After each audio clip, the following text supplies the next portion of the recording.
Hi, my name is Sudarshan Sampath, and I'm the Director of Research for PayScale. I'm here to discuss our recently released Q2 Index, which is our quarterly report on trends in wages in the U.S. economy. Nominal wages grew 0.8% quarter over quarter and 2.5% year over year.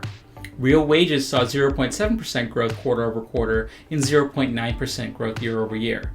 Compared to previous quarterly growth, this relatively large real wage growth comes from a slight drop in inflation and may also stem from layoffs disproportionately affecting low-wage workers, causing higher average wages as compared to last quarter within our data set. PayScale has used predictive analysis and anticipates a decrease in the Consumer Price Index, and this predicted measure was used to calculate the real index for Q2 through the end of June. This is a sign of deflation, which can generally be observed as demand for goods and services decreases.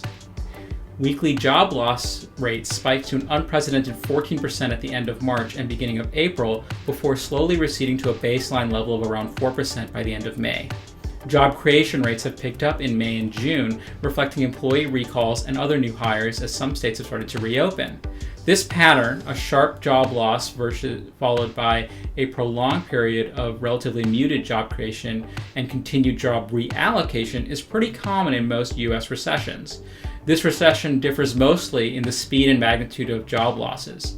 One note of caution: there is a lot of sample selection bias in the U.S. Bureau of Labor Statistics sampling, and the June number really only captures the first half of June. That means that a lot of these job gains do not reflect the recent spike in COVID-19 cases around the country and likely the following shutdown of the country as we start to move into the latter half of the year.